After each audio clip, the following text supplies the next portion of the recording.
Hello my dears, and welcome back to another video. I thought I would bring you again for another sort of behind the scenes on what it's like running my creative business. And today, the big topic in the business is hiring. So we need more help and team.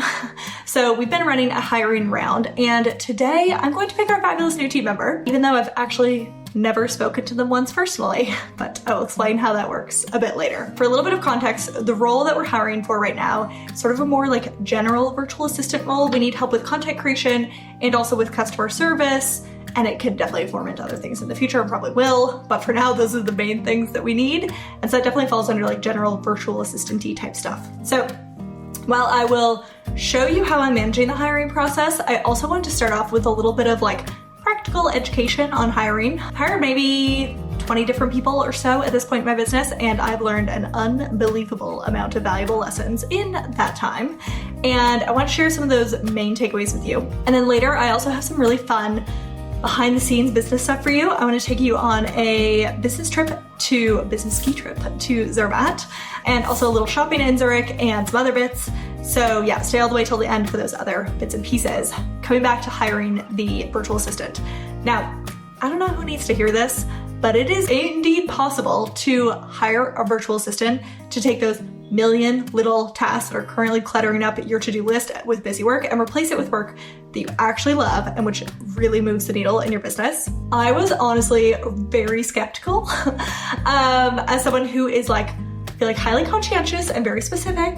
Maybe you can relate. I was a little skeptical that I was going to be able to pass tasks over to other people, which would be done to the standard which I expected it to be done.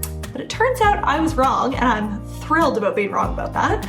Now, I do have to admit, it does not always go perfectly, and so hiring really intelligently is super key. So this new person is actually like a blessing to your life, and not just you ending up paying for someone who they do work and then you have to redo it all the time, because that is not the point. So when it comes to hiring, the first question which you want to answer is, what exactly should this person do?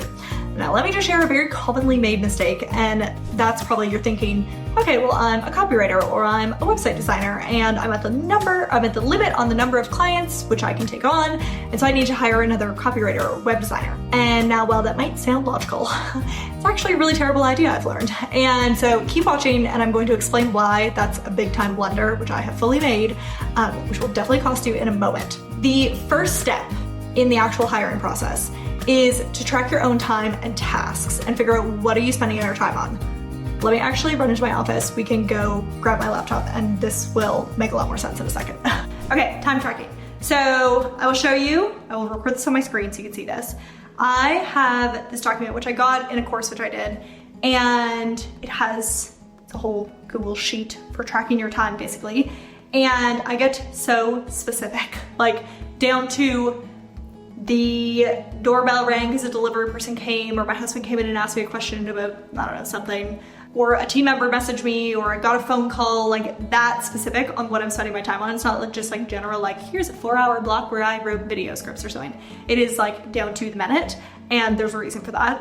The more I can figure out the things which are distracting me from work, the more I can try to streamline a system and create an environment which allows me to get as much work done as possible on, again, the important things. This also means that I can start to see how much time emails take me, or finding receipts for the bookkeeper, and those are definitely tasks which are not needle movers or honestly very high dollar per hour type tasks. But once I have done this, once I've inputted all of my time tracking, I then start observing the tasks and what I spent time on, and I note down 2 things, which brings us to step 2. So that would be, what is the estimated dollar per hour rate to hire this specific thing out? So is this a $20 task, $50 task, $100 task?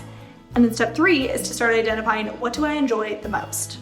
Now let me tell you a story, and the reason that the dollar per hour question is so important is it's gonna become really clear. So in a course that I was taking, I remember they told this story about a law office, and there was 4 different lawyers working, and the management noticed that all of the lawyers were totally full with client work.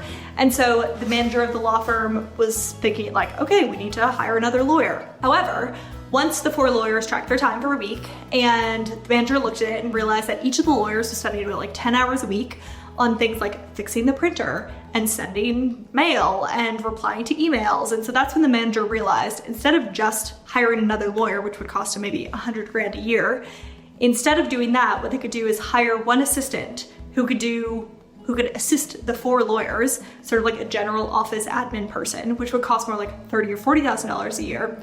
And if that admin person took over those 10 hours a week that each of those lawyers was spending on those like random little activities, they could achieve the same result, which was having lawyers spend more time serving clients, which actually makes money, basically add 40 lawyer billable hours per week to the law firm, but at a cost of like $30,000 or $40,000 a year, as opposed for an office admin role, as opposed to $100,000 a year for a new lawyer. The moral of the story is track your time to figure out what it is that you're spending it on, down to those little even minute things, and then determine what is the lowest dollar per hour tasks that you're currently completing and start outsourcing those first. When you do it this way, I don't know if you can hear outside. The wind is crazy right now. I hope you can't hear that. You might be able to hear the door shaking, sorry. But when you do it this way, your business is about to be way more profitable while outputting basically the same result. Now granted, step 2 is also important, and that is from your list of your time tracking, what is it that you're actually enjoying the most? And I learned this one myself the hard way. What I enjoy doing most in the business is creating content and creating courses and creating website designs. Basically everything to do with like creating new work is the stuff that I love doing. But what I don't enjoy doing is admin and management and updating courses. Recreating them is not the most fun thing in the world. So at one point in my business, though we had a lot of team members, I found more and more of my time was being taken up with managing people, and hiring a manager is definitely on the pricier side of things. And so that's when I figured, okay, well, the other thing I spend my time doing is content creation, and that's easier to outsource. There was already someone on my team who could do it. It was a lower dollar per hour task. And so I decided to outsource the content creation. And I had a team member write the blog posts for me, and then that was used as a script for YouTube videos, and then I would record the videos.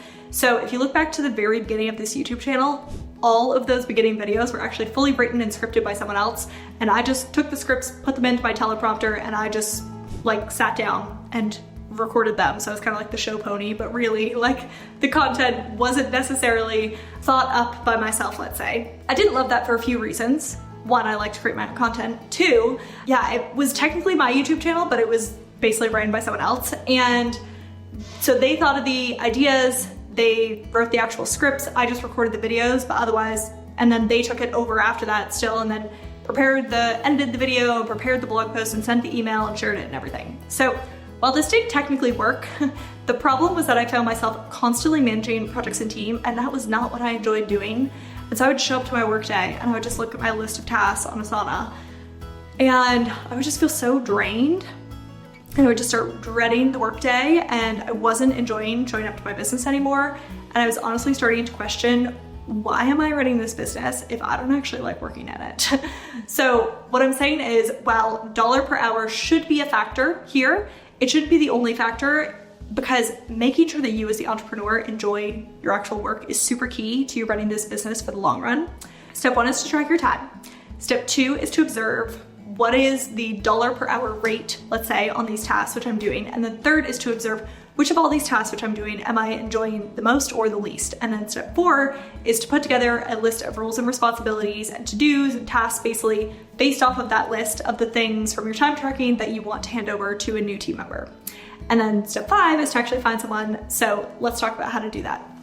So if you're lucky, like I am, you have an audience who you can just hire from. If that's not the case, the next place I would look is to your entrepreneurial friends. They maybe have an audience which would be perfect candidates for your role. Now, I have to say, though we actually do have our own audience, I still do actually do this. Like, I share our job posting with a few friends who would have the right sort of people in their audience for the role. Other business friends do this, like vice versa. Whenever we're running a hiring round, I am talking to entrepreneur friends all the time, or one of our affiliates or something, and they're like, oh, I need to hire someone right now. And I'm like, okay, cool. I'll give you, once we're done with our hiring round, I'll give you like a curated list of the best people who we didn't actually take. So that's another method of finding people. And then the other one, which is super effective for us, is Facebook groups. Okay, the groups that we posted in were the Creative Lady Collective, Support Squad VA, Virtual Assistant Lounge, Virtual Assistant Jobs, VA Tribe, Virtual Assistant Savvies, the Creative Virtual Assistant Lounge. They'll use the words creative and virtual assistant and lounge. We posted on my personal Facebook page, and then we also posted in the Bucket List Bombshells community. Interestingly, from that, the best applicants who actually got through a couple of rounds of the hiring process all coincidentally came from our own audience, or also the Bucket List Bombshells Facebook group. So I definitely recommend posting in there if you want quality people. Also, I should say that if your VA role does involve web design, you can always email my team. We often share really like aligned jobs in our student community. So if you want someone who knows Squarespace, our student community is a gold mine for that. Of course, after that, you could also look on websites like Indeed or LinkedIn or even freelancer websites are all really great places to post a role too. Now, the other tip which I want to give you is that often we think as entrepreneurs, I could never have someone take over like a massive project in my business, or I can only have people do like certain tasks within a project, but I need to manage the whole project. And one of the most helpful things for breaking that limiting belief, because it definitely is a limiting belief, was when I would chat with mastermind friends about exactly who they had on their team and what they were doing. That's when I realized that so many tasks which I had originally thought like, oh, only I could do this, turns out you could totally have someone else do that. So I want to give you like a list of maybe the things which my team does and has done in my business to sort of like open your mind to the possibility of what you can actually hire for.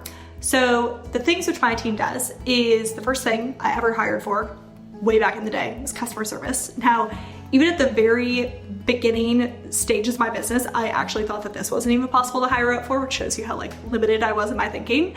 Because I figured like if someone is going to email wanting to buy from me, I thought that in order to give that potential customer a really great experience, they were a potential customer after all, that I personally had to respond. And that was 100% a limiting belief. Hiring is going to challenge a lot of those like only I can do it beliefs.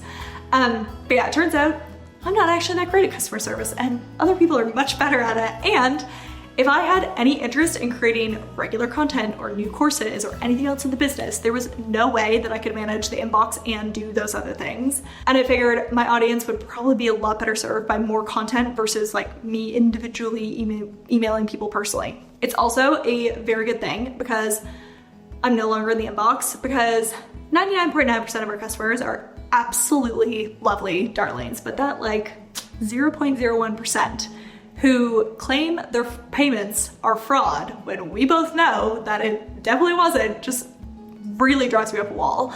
And you know that people are just scamming you sometimes. And so as a business owner, I definitely can take things like too personally. It is the business I built after all from the ground up. And so for better or for worse, I'm very like emotionally attached and involved with it. And so the best solution to me not losing it on someone in the inbox who does a nonsense chargeback on us is for me to not even see it in the first place. And so just one of my team deals with the inbox and those disputes and everything. For so many reasons, it's good that someone else does that now. Now, the next thing that I outsource and have one of my team members do is actually the tech and tasks of running a launch. Now, I kept this project for a long time. And while it's still a very big project overall, it's something which is in an Asana template and which gets repeated and like rinsed and repeated. Maybe we have a few little tweaks here and there to it, but mostly it's like the same project again and again and again, multiple times a year. And so this involves tasks like tweaking and scheduling emails, making sure purchase links are working, that our affiliate tracking software is tracking correctly, and that the software that we're using to stream live for whatever event we're doing is working, and that a price change is recorded like everywhere we've ever mentioned that said price. That is the whole like launch coordination, let's say, is also done by a team member. And then another thing that my team does is website page redesigns. Now I do have to say this one pains me a bit because it definitely falls into the category of stuff which really brings me joy, but I just can't manage it time-wise to do all of them anymore. And so I do have a team member who is incredible at design, and so she mostly does this now. So I'll definitely do like little page redesigns here and there. And in fact, we're doing a complete rebrand on the business, and so a website therefore overhaul as well this year. And I totally want to be there and in it and doing a good portion of it, but I also realize that like site redesign work, I don't have time to do all of it anymore. The other thing which I have a team member help me with is copywriting. So while I have taken back over the content creation and therefore the script writing for these videos, I do have team members who help me with the recording and updating of like our email welcome sequence and our sales pages and sometimes some website copy too. And this honestly works really well, kind of surprisingly well. And I've actually developed like a brand voice over time, I feel like, and have written copy myself for so long that one of my team members could come in and like observe the content for a good amount of time, and then they're truly able, from like seeing the content for so long, to be able to like speak like me. One team member, I remember she even told me, she's like, she was chatting with her husband. Her husband was saying, "You're starting to sound like Paige, just like in your personal life." And so it shows that like it really, she really got into the voice. Another thing which I have my team assist with is marketing strategies. So for example, this YouTube channel, the ideas are now mine, and script writing and the content and everything is my ideas and words and everything. And I do that part because it brings me a lot of joy. But what doesn't bring me joy is editing the videos and designing the thumbnail, formatting the accompanying blog post, and scheduling the email that goes with it. And all of that stuff is done by 2 other people. We also have a video editor, shout out to Justin, who we love. And the other person who assists with the content creation right now is my team member, Helen, but she's the one actually running the hiring around right now. And so she's gonna pass this task over to our new team member. While this marketing strategy, I do have people just assist with parts of it. I have actually also had team members take over like complete marketing strategies for me. So for example, our affiliate program for our courses has been done by another team member from day one. I was the one who made the decision on like what marketing strategy we should do and found the course that we should take to like learn about this and everything. And I was sort of there chatting with the team member about the design of the affiliate program, but the implementation itself was actually like fully on another person from like start to finish. Yeah, those are just some ideas on the different like tasks and even full projects that team members could do for you if you have a style of business like mine. I'd mentioned that I actually have not spoken personally to the new person who we're gonna hire.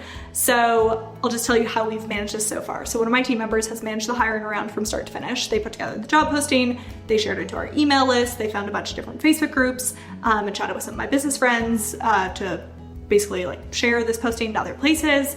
And then they narrowed it down from the 400 applications that we got to, I think she did like 25 15-minute interviews. And then after that, we had a little like tester project type thing to give people an idea of like the type of work that they would actually be doing in the role.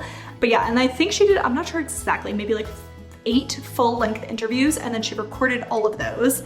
And she also did the back and forth with the candidates in the inbox, and she like rated all the projects and everything.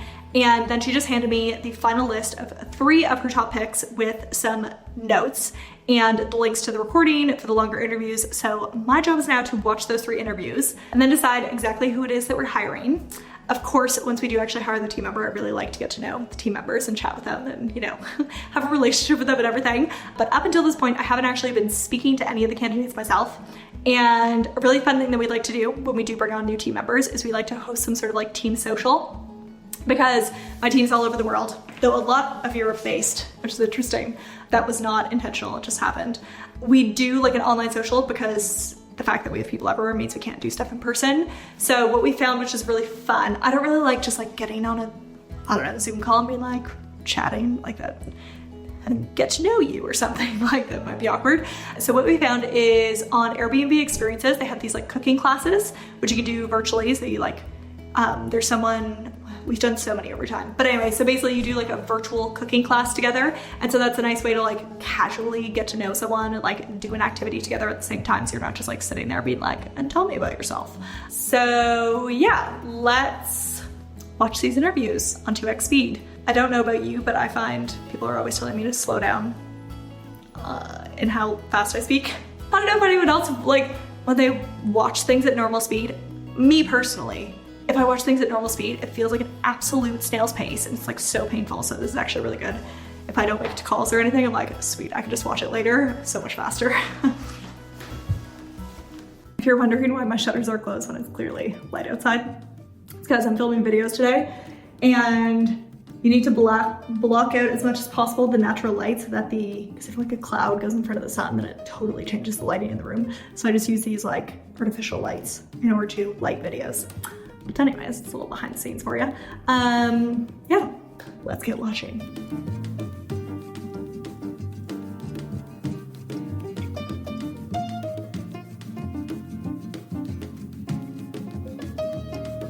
Okay, I think I've picked our fabulous new team member.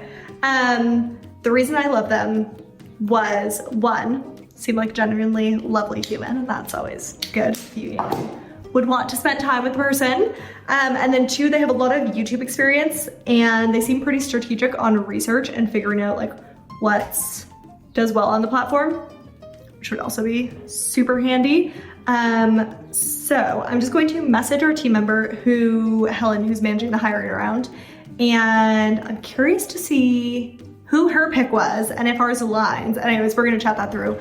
Yeah, Helen will sort the contract and the onboarding and all those things. So yeah, but just looking at the time, we need to run into the city quickly. And I think because of time, I'll just explain when we get there what's happening. Hello! Okay, so I just drove into Zurich. I don't come into the city that often, so it's actually nice to be here, and spring has officially sprung. Driving through, I saw some beautiful like cherry blossoms as I was coming in. It's really lovely, so excited to show you the city. The reason that I'm here is because I just have something that I need to exchange at a store, and so exciting. Sèzane is probably my favorite store to shop at. When I just look at my wardrobe and the things which I wear all of the time, or you know, if you go on a trip and then you have to really like pare down your wardrobe to just a few items to pack in your suitcase, the Sèzane items are always the ones that make it into the suitcase. And so unfortunately in Switzerland, well fortunately, depending on how you look at it, there are customs charged every time that you order something into the country, and it varies wildly. You have no idea what they're gonna charge you before you like order it. Now they have a Sèzane store. They just opened a pop-up shop in the city, and I don't know how long it's staying for or if it's staying permanently, but if it is, I'm gonna be so over the moon because that is truly my favorite place to shop. Let's go see the new store. I read the Google reviews. I had some not so great Google reviews, including that there was a massive line apparently. So it's the middle of the afternoon on a work day, so I'm hoping that it's not too busy right now.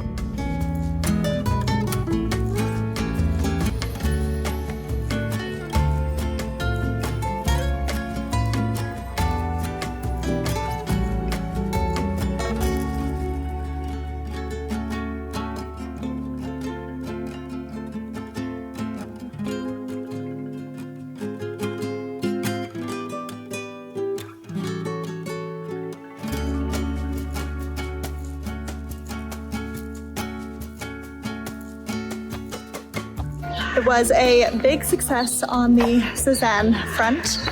I got a few essential staple items, a pair of running shoes. I don't have any cute trendy running shoes, so I got a pair of those. White jeans, my old ones are no longer white, and a top. So good, I'm so happy it's there, it's lovely. It is a little small. He did say, however, that they expect it to be staying, which I am so happy about. So that's wonderful. But yeah, it has been such a beautiful, warm day. This is the first warm day all year, and I'm really happy about it. It's like 18 degrees. Don't know what that is in Fahrenheit. But yeah, my husband is just about to come into the city. We decided we're gonna stop and get a drink together to celebrate and enjoy the spring weather.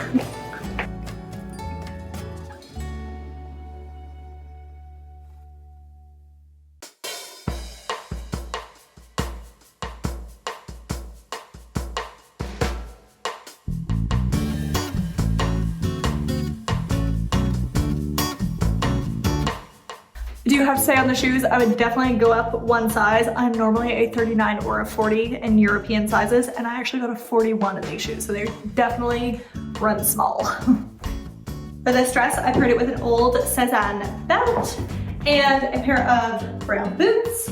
I feel like for me, the length on this dress, I'm not actually a French girl, just trying to look like one. The length on this is something that I probably would not wear without tights. So again, definitely a fall dress in my personal opinion, even though it came out with their spring collection. How incredible is this one? I just can't get over it. I think it's so fun and so pretty. Very, very into the print on it. I did put a top underneath because I feel like this would be too much for my personal taste.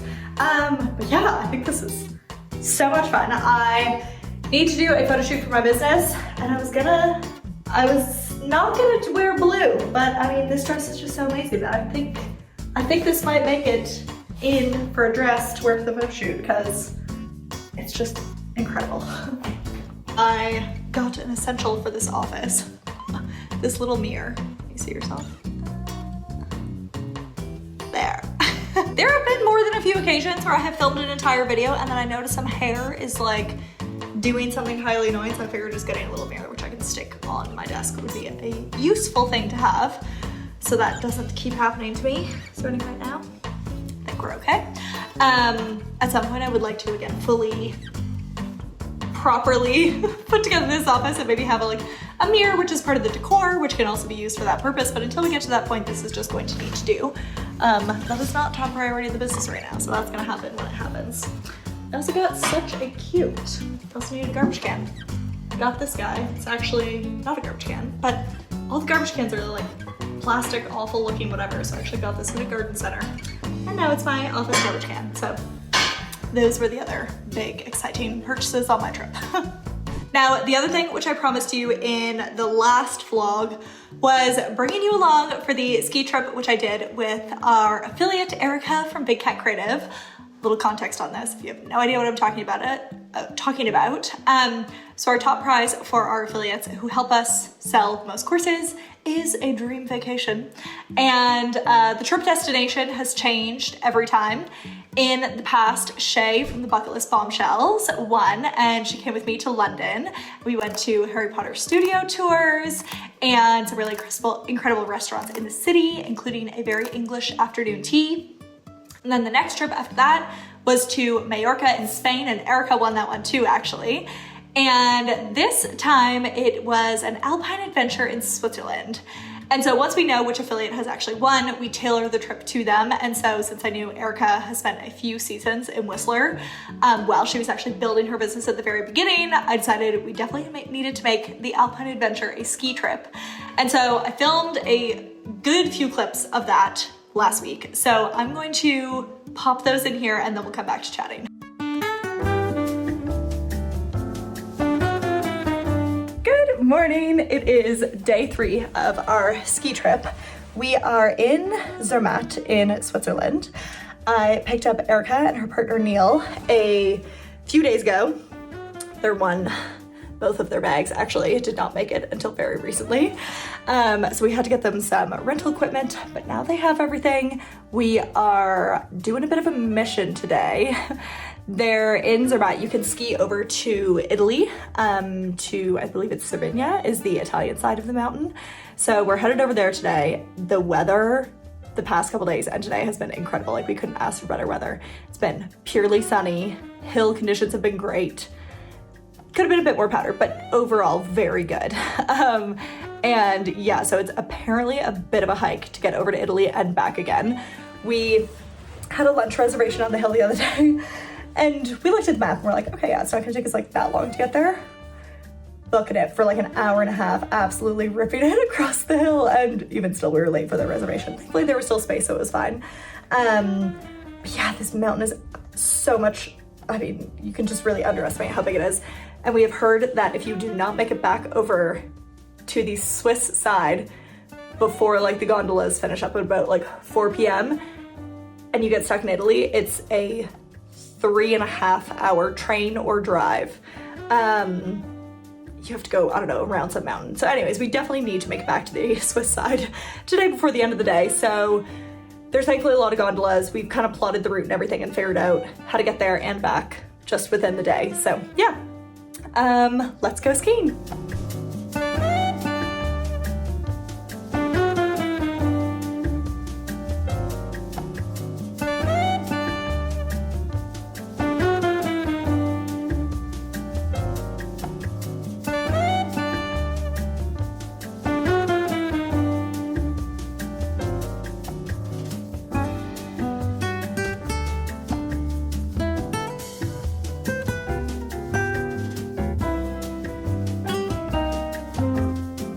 Erica and our partner both snowboard, so I was having a minute to take a shot. Enjoy the view at the top.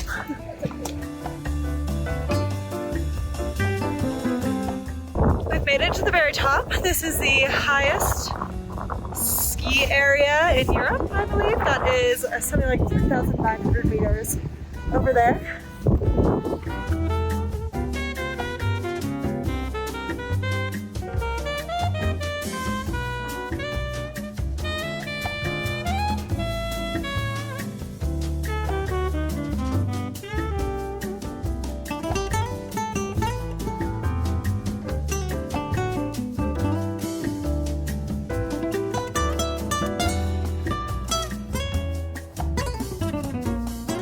intention today had been to head to Italy, but it is a wee bit windy, so the crossover is closed, which is good because we did not want to get stuck there, so I'm glad that we know now. So we're staying on the Swiss side, which is just as good. We haven't really seen much of this part of the mountain.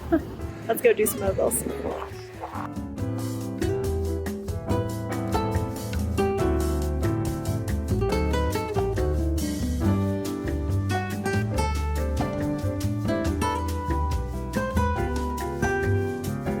Here on the left, we have the famous Matterhorn, which is the mountain which the Toblerone chocolate is based off of. Very famous.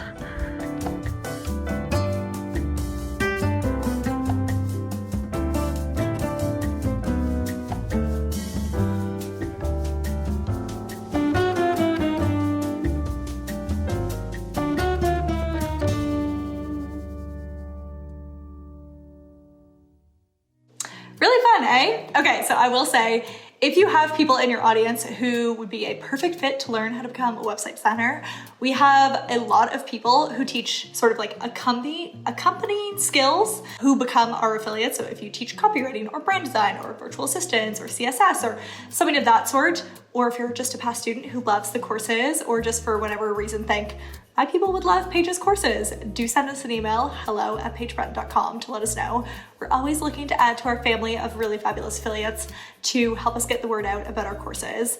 It can be such an incredible way to win some really fun prizes like a ski trip in Switzerland. And of course, it's also an amazing revenue stream for our affiliates too. And speaking of revenue streams, actually, I know we talk a lot online about how to make more in a business, but not so often do we chat about what to do with the money once you made it. And I'm really personally passionate about making sure that women have wealth, and a key factor in that is managing your money well and investing it. So I actually created an entire video on how I do that after the money comes out of my business. So you can watch that video next by clicking here, and I'm going to explain my whole payday routine for how I manage my expenses and my savings and investments.